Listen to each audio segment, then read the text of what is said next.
Rachel, Absolutely. what's your three takeaways? So if you are somebody who maybe has a family member or, is concerned about the legacy of Alzheimer's, is there three things that you can really give or Mhm. offer them?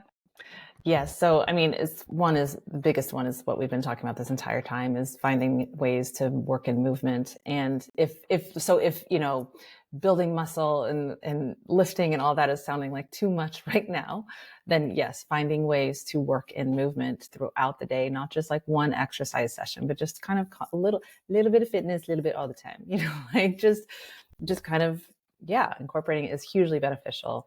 And also learning how to, I think you and I both come from a history of diet culture and trying to, at least I won't speak for you, but for most of my life was restricting and, that whole thing. Yes. And it wasn't until I learned to, I'm like, why can't I control myself? And I was like, oh, because I'm not giving my body what it needs. My body's like, help me, please. So once I just help my body and understand what my body needs, so fuel my body well with protein and fiber and whole foods, then, oh, wow, suddenly it's not clamoring and, Mm-hmm. craving food all the time. Like I'm giving it so like when my body's like satiated and happy, it's not clamoring for more. It's like a secure attachment, basically. And so, like I hate, it's hard to say these things because, prioritize protein, fiber, and whole foods. So, I think that's so easy to like in one ear, out the other. So I Right. highly recommend you start with pick one meal, breakfast. Highly recommend starting with breakfast. Eat breakfast and have it be full of 30 grams of protein, and you will feel world different. World Start that day different. right. Start that day right. Yeah. Yes. I love that. And then let's see, a little bit eating. Oh, and yeah, and my not new, but one of my favorite things like that I mentioned briefly is just the sunshine. It's like we don't know what we're missing. And I was listening to a podcast recently, and that basically it's like the missing macronutrient that so Yeah. many of us are not I love getting. vitamin D. Yes. Yeah, exactly. And it's vitamin D, it's the health of our mitochondria. It's like there's so much benefit that we're getting, and most of us are spending most of our days inside. And so it's these small things that yeah, it's easily dismissed. I Go think so. outside. It's easily dismissed, like, oh yeah, I shouldn't be on my phone at night, the blue light, whatever. But when you start, I say that because that was me. Yep. Yep. Like I can We're mock this healing. person We're because healing. I was this person. That's right. And I'm like blah blah blah, the like. But but then when what changed my mind, what not changed my mind, but when I really started to respect it was when I live in Asheville.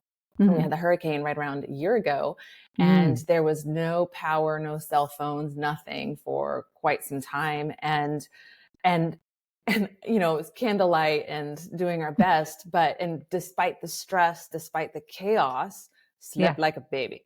Slept like a baby because there Yeah. was no artificial light other than candlelight, which Yeah. doesn't have the blue light, which doesn't mess up your circadian rhythm. So it's all like, so This is a that's test subject right here. Yeah. Test study right there. it was fascinating. And so once you feel the difference, you start respecting the rule, right? Not the rule, but the ideology, but everything behind it. That like Yeah. you still, so anyway, blue light at night and getting sunshine in the day, I think is one of those things that doesn't take so much, but No. can give a lot. And so that can impact your circadian rhythm, and that can help with sleep. And when you have better sleep, that helps your blood sugar. When you have better blood sugar, it's this whole cascade of goodness when you have an anchored circadian rhythm and you're working with your body and its natural rhythm, and that like It's not it hard. sets you up for This is not hard. success. Right? Exactly. It's not hard. These are all really palatable, easy things Mm-hmm, that mm-hmm. we can just start doing. And as we often say on this podcast, it is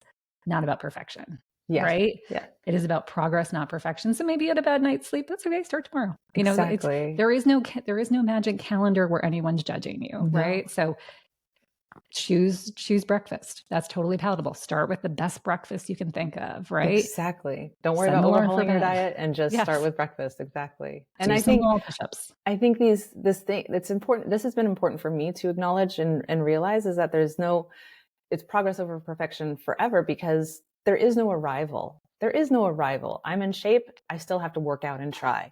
I Yeah. can eat. I fuel my body better than I did years ago, but I still have to try. It's a I practice. It's a love that. I love forever that. practice. And there's no Yes. arrival.